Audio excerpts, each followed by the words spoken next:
Hey, what's going on, everybody? Welcome to the Real Review. I'm your host, John F. Thomas. I'm so glad to be here with you. As y'all are tuning in, please hit that like button because that helps. Hit the like button, subscribe to the YouTube channel, John F. Thomas. Hit the notification bell if you haven't done so already. And, share this, leave a comment, let me know what you think. We're going to be diving into Falcon and Winter Soldier. So before we get into that, let me go ahead and hear that intro before we do. It's the real review. It's the real review. It's the real review. What's up, everybody? Welcome back to Real Review with your host, your guy, John F. Thomas. Man, I'm so glad to be here. So we're going to be talking about Falcon and Winter Soldier. So again, if you're just not tuning in, please hit the like button, subscribe to the YouTube channel. I'm also on Facebook too, so you can watch the video there. And let's dive into what I thought about Falcon and Winter Soldier. But this is episode 1 of that. So this comes after, or I guess around the same time, because I know a few people have been asking me, is this like around the same time of WandaVision, or is this like before WandaVision or after? Where is this in the timeline? So as this episode starts out, it's basically happening like a few months after Endgame. So I'm guessing around the same time as WandaVision. But basically, they open up the scene and we see Falcon ironing a shirt. He's a humble man, like a family man. He's simple means. He irons his shirt just like everybody else, puts on his sleeve one arm at a time, and puts on his tie, just like the average American. He's America's guy, which is for good reason, because he's potentially the next Captain America, right? Okay, cool. So he's getting ready to, if for anything, go to a museum. Isn't that sweet? Isn't that nice? He goes to a museum, but he's looking at Captain America's shield before he does. And we hear the playback of Endgame when Cap is giving Sam his shield, because a lot of people thought he was going to give it to Bucky, but he gives it to Sam, and he was like, "Man, here you go, you deserve it." And he was just like, He's like, "How does it feel?" Basically, he's like, "I feel like it belongs to somebody else." So they're really leaning into like he doesn't feel like he deserves this shield, and he's looking at the shield, feels like it's a lot of weight, a lot of responsibility. Do I even deserve this, et cetera, et cetera? So he goes to the museum and basically hands over the shield to the museum. And it's like, I guess, the museum of the Avengers or museum of the heroes and stuff like that. So they have Cap basically splattered all over the place. And he hands over the shield, and he talks to the crowd and explaining why and all the good stuff. And in the crowd, we see Don Cheadle. Rhodey? I keep forgetting this because I just see Don Cheadle. But we see Rhodey in the audience, and it's very interesting because you had Captain America, who Steve Rogers, he has died and basically is passing on that mantle. And there was also Tony Stark, who somebody has to go around in some kind of Iron Man machine. So the only person that's left right now who has some kind of experience is Rhodey. And it only makes sense. And hey, both of them are black. So that's a great thing too. It's like, hey man, let's talk. Let's have a brother talk. And so that was cool to see. Not only that, because both of them, they can kind of relate to that situation, like stepping into a role that we're not really ready for. I don't know if I can do it or not. So that was really cool. That was sweet. And he got to talk to him. He tried to talk some sense, and I'm like, man, like basically, you sure? Like, man, because somebody needs to hold up their shield. He's like, yeah, but Sam isn't really listening. So, it goes from that to next thing you know, we go straight into the action. Where Sam is basically flying around and he's helping the Air Force. And but so that was really cool. That was nice, and I was kind of shocked that it really went to that level of doing that kind of stuff, because it was just, I mean, they really just hopped right into it. So they got right into the action. Falcon was trying to help save this other captured soldier, basically, who was captured somewhere overseas, and he goes over there. He only has a short amount of time to save this guy before he goes into enemy territory, and they're going to be shot down, or maybe it's seen as an act of war. I'm not really sure. So he goes in there, and he's looking pretty cool. He's looking awesome. He gets shot at by all these guys, and the action gets really heavy. Actually, it looks really good so far, but I'll get into that later. Action gets heavy. It's a lot of fire fight and him flying, a lot of flying action all across the screen and stuff like that. And so it gets really crazy. But overall, all of this is looking good. I mean, it makes you feel like you left from Endgame basically and walked right into another movie, but it's a TV show. So we see Falcon in action flying around. A lot of helicopters are blowing up because a lot of enemy helicopters are really trying to capture this guy, and Falcon is really working his butt off to get this dude back. So long story short, he saves the guy. A lot of the enemies are dead, and somehow they all have like flying squirrel suits. I don't really know.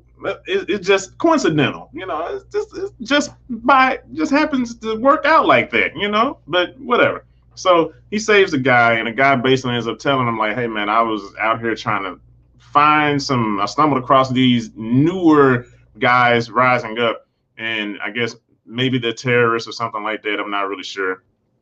And also we see Falcon like working on his Red Wing. I guess that's what he called the little drone that he has on his back, kind of like his little assistant, which is interesting because I've never really seen him work on any kind of tech stuff. I've never seen him work on anything tech stuff. So they could have introduced that before because it was just like, oh, is he like really smart like that? But whatever. I mean, that's just a minor thing. But no, it was cool regardless to get that. Okay, so he is kind of tech savvy because the dude tries to help him. Nah. Every time y'all try to touch it, you mess something up. So it's just okay. So he knows what he's doing. So he ends up going back home and he talks with his sister, and his sister has like two boys. And I think remember that this guy has been gone for I guess 4 years, 5 years because of the blip. And so a lot of people, hey man, what's going on, Sam? And they're on a dock, like a pier, and his sister is, I guess, running the family business, but she's trying to close it up, and he doesn't want it to be closed up. But while he's talking to everybody's saying their hellos and all of that, and he's shooting the shit with them, and she's over there just kind of like, she makes a little face like, yeah, whatever, he and all that, or there's something underneath there, and it's just like, man, so what's the problem? Where are they butting heads at? So she ends up basically telling him like, hey, look, okay, I know what you're going to say. I'm going to sell the family business. He's like, no, you can't do that. This is our family's business. They just pass this down to us. You can't just be selling this stuff. What will mom and pop think? And she's like, well, look, you haven't been here. So on one hand, I feel Sam, because it's just like, hey man, you just selling a family business like this. This is our lineage. What are you doing? But on the other hand, she's right. You don't know what I've been through, is what she's telling him. You haven't been here. So, so he tries to talk to her and like, hey, look, all right, let's just go and try to get this loan and we'll talk about it from there. We'll talk some more about it. And I'll try to convince you, if I get this loan, we got to keep it. And it's like, all right. So she finally gives in and he convinces her to go to the loan bank. So transition from that to now we get to see Bucky. And Bucky is having like a dream because he's just going through, or is it a dream? We're not really sure yet, but he's going around and he's like beating up and breaking arms and just smacking people around. And he's shooting all these folks. And he goes up to this little Asian, well, I want to say Asian kid, but he's like in college. I can tell he's like a really young guy. And he shoots him. And it's like, oh, snap, Bucky, what are you doing? And I was like, wait, this got to be the past. Sure enough, it is. He wakes up from his nightmare that he's having. And, he's sweating it out. And next thing you know, it transitions over to this therapy session, which I thought was really interesting. So, Bucky, and he acknowledges that he was in Wakanda because she's asking how is he coping and everything now. He's like, I found peace when I was in Wakanda, but, I'm just trying to survive and live now. And so she's like, oh, you having any nightmares? And nah, he's lying. She can tell he's lying. And basically she ends up saying, like, look, man, you have to, if you don't tell me what's going on, I'm going to write some stuff down. Basically, she ends up saying something like, because the government has basically allowed him some kind of, pardon if you don't do anything crazy. And so he's like, well, I haven't done anything crazy. But also she's like, but you got to tell me if you're having nightmares. So it's like he's in a catch-22 because it's like on one hand, yeah, like I want to tell you what I'm going through, but if I tell you, then the government's going to think that I'm not stable, that I'm still a liability, and I'm not going to have the freedoms that I have now. So he's in a catch-22, and that's a really messed up situation to be in. But it goes from this to, actually she tells him like, well, I think Sam has been trying to call you a few times. You need to get some friends. You need to talk to some people. Sam's been trying to call you like 12 times. And he just like, yeah, but, he just kind of ignores that. And, he goes out to get some food. So he ends up eating with this older Asian. Well, he saves this older Asian guy from getting watched by this younger dude in an alley somewhere. And they know each other. So they go get some food. And as they're talking, you come to find out that there's this waitress in there. I guess that she's been her and Bucky. Maybe there's been something there the whole time. So the old grumpy guy ends up getting Bucky a date. So he hooks them up. Just gets all up in Bucky's P biz. His personal biz, and gets him on a date and all of that. And then, but the old man gets sad after a while, and he just like, yo, like what's wrong? What you sad about? And he was like, oh man, I just saw this food that my son, it used to be my son's favorite food. And, his son has died years ago. And then you see Bucky's face and he's kind of sad. And you realize like, oh, snap. The dude, the Asian kid that Bucky killed was this guy's child, his son. Because the guy was saying like, I don't know. I still don't know how it happened. I don't know what happened or why. And, Bucky is just feeling like trash. So it's just like, dang, it's just real messed up. Meanwhile, if you fast forward, so now we see that Sam and his sister, they're still kind of like bumping heads. And you see that the little boys and stuff, all of them, like his nephews, they're kind of cool. It's a cool family dynamic. You see all of that, but they're getting ready to go to the bank. They go to the bank. And everything is fine at first. The bank advisor or whatever you want to call him, accountant, he's just like, hey, I recognize you. And he was just like, oh, yeah, like, yeah, what have I seen you before? And then Sam does, does this little thing with his hands. And I was just like, dude, that's lame. That is really, that's so lame. I mean, I audibly said, like, come on, man. But anyway, so he knows he's Falcon. Oh man, can I get a selfie? Oh, this is so cool. Falcon. So he's fangirling in there. And once it gets basically down to the business, because he was like, man, what do you need a loan for? Don't the government give you money? And for whatever reason, the government doesn't give Avengers or superheroes any money. That's stupid to me. If they're saving the world, you need to have some kind of something, I mean, I guess before there was Tony probably helping them out, but that just makes no sense to me. Anyway. So basically, long story short, he says, I can't give you money. There's no financial record for the past 5 years. I can't give you the bank loan, which is crazy because why wouldn't you give this guy a loan? He's good for it. He saved the world and you won't give this guy a loan. So basically what it boils down to is racist. And you can tell from the sister's face, like, I knew this was coming. I knew this is what they were going to say. So that's interesting that they included kind of like their real world kind of situation. And it's just like, dang, man, even though you're a superhero, you can't avoid systemic racism. Damn, that's messed up. But, so that goes from that to the guy. Remember the guy that Sam saved overseas? So Sam told him to stay out of trouble. He didn't listen. So he's going around and he's trying to find out, these same people that I guess he was trying to look for before. And I guess they're called flag somethings. I don't know, flag smashers or something like that. So I guess they're like an insurgent terrorist group that's rising up in place of that empty hole there. And he comes across this guy who might be over this whole group, but the guy turns out to be, in my eyes, like a metahuman. So he tries to stop the dude and he ends up kicking him and he flies over into a flagpole or a light pole. And the dude is kind of messed up.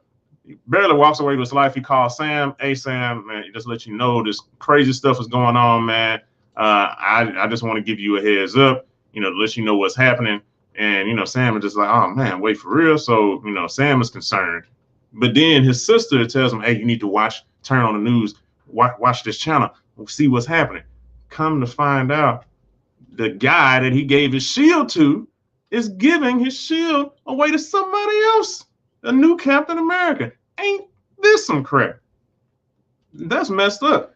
And this dude is just really funny looking, So, I mean, you can't really tell in this, but let me see if I can pull up a better picture of how funny looking this guy looks. And it's just not cool whatsoever at all. How you gonna give it to this dude? Let me see. I'll share this other screen because I mean he doesn't look bad right in the picture I showed you, right? Okay, cool. Right here, he's funny looking.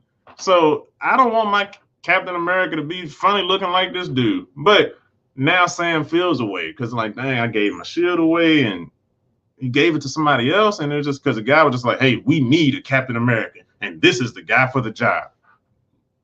Well, actually, no, not in credits just yet because maybe I jumped ahead. Anyway, going back to Bucky, remember Bucky had a date with the girl and whatever stuff because after he found out, we found out that he killed the guy's son. He comes back to the restaurant, has a date with this the server, and as they're talking, she brings up the old guy like, yeah, it's kind of messed up that his son died, and that's one of the worst things that can happen. You lose a son, and blah blah blah. And it was just kind of like, hope she stops talking about that.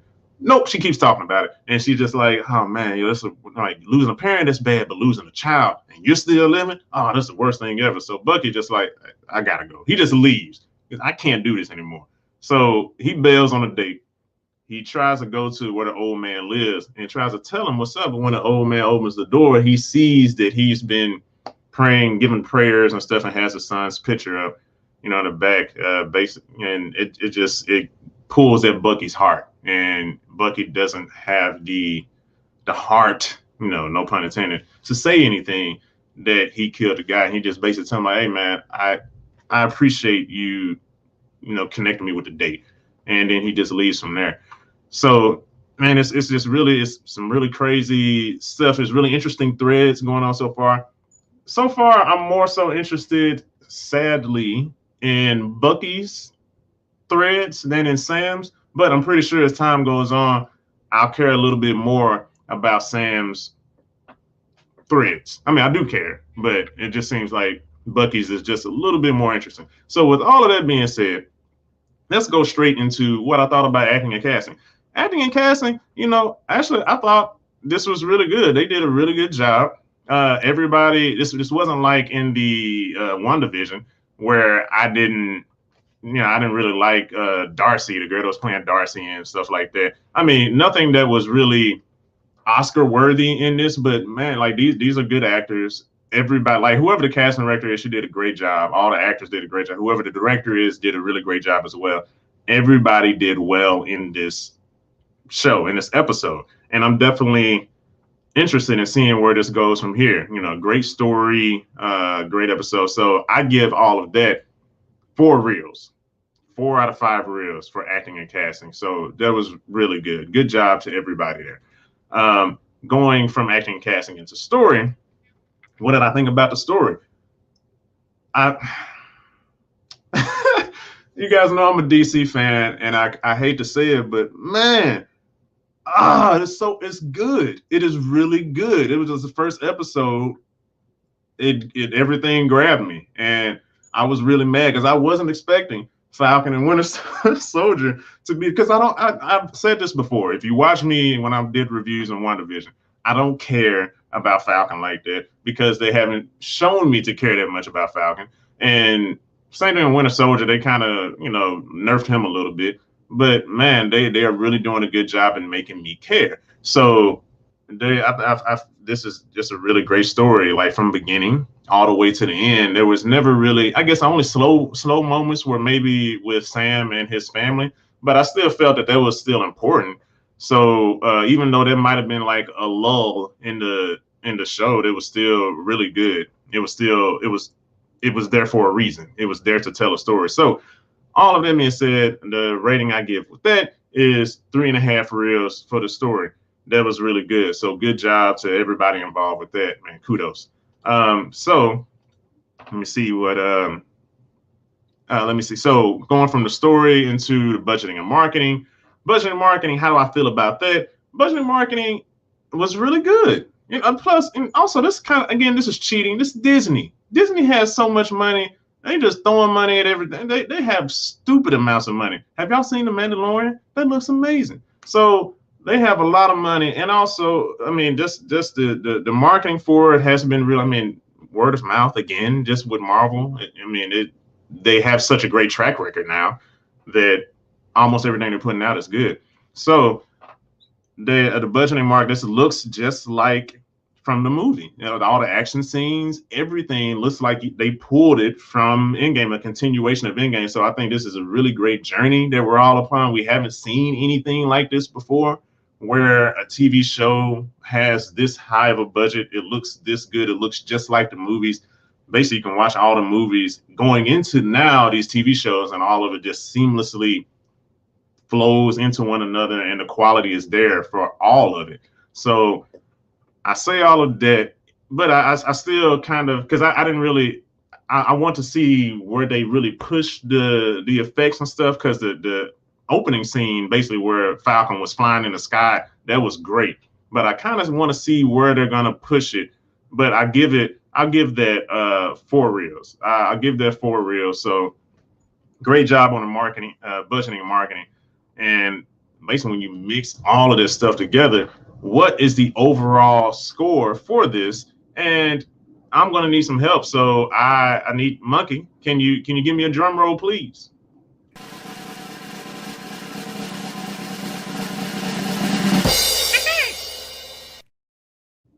Thank you, Monkey. I appreciate it. So the drum roll, I mean, well, not the drum roll. We just had the drum roll. I'm sorry, Monkey. So the overall score for this is 4 reels for the first episode of Falcon and Winter Soldier. I really liked it. It was really good. I mean, I'm excited to see the next episode. I never thought I would say that, but I'm definitely excited to see that. So definitely do stay tuned, because I mean, I'm pretty sure they got some more great things to come forward. Let me see. I got a question. What do you think about the bank scene? I thought it addressed a very good question of if they profit from their efforts. Yeah, I mean, I mentioned that a little bit earlier. I was like, I thought that was really weird, because they're heroes and they saved the world like countless times over. You mean to tell me that they don't have any kind of money? You can get a government job doing whatever here, and you can get a lot of money from a government job. Even like a low-paying government job is a good-paying government job. So to me, that's kind of a stretch. I mean, I feel like they need to create some kind of tension, I guess. So maybe that's why they're doing that. But I mean, I guess in this world, it's just like, I mean, because one of my friends did mention that during the Civil War movie, they did kind of split, so there was Tony and everybody else, and then Cap and his crew. So I think Falcon was a part of that, and so he was a part of the rebel crew. So maybe he never got back on the payroll after that.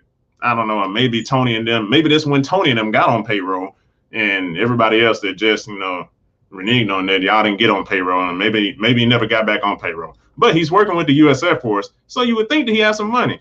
So I don't know. Like, that doesn't make sense to me. But also, my friend did mention that Tony Stark also probably was able to pay the heroes whatever money they needed. But now that Tony's gone, maybe they're all broke now. I don't know. Maybe they just real tight on their pockets. So that doesn't make too much sense to me. But I mean, I'll let that slide, because I know they're trying to craft this story and craft some tension and really showcase some real life stuff, which is the racism that's there. That even no matter how good you are as a black person, or even as a person of color, they still will try to stop you here and there. It's like, oh, it's not good enough. It's not good enough. So systemic racism, I tell you. But anyway, that's what I thought. Please leave a comment, like and share this. Please hit the like button, because the more people see this, because you like it, and more people see it, like that. And if you want to contribute to the real review, you can always give money. Just go to anchor.fm/real review/support. You can patronize us there Again, it's anchor.fm/real review /support. If you give $1, I'll review one episode of your favorite show upon request. $5, I review a movie upon request. And $10, I review an entire season of whatever you would like me to watch. So definitely let me know what you like me to watch, or if you just want to contribute, just give $1 just to like, hey, I appreciate what you do. I'd appreciate that. We have to support, Black media, especially not just in February, but, year round. So I appreciate y'all for tuning in, man. I'm definitely looking forward to seeing episode 2 of Falcon and Winter Soldier. And again, let me know what y'all think. Put your comments in the comment section, and I'll see you next week or in a few days. All right.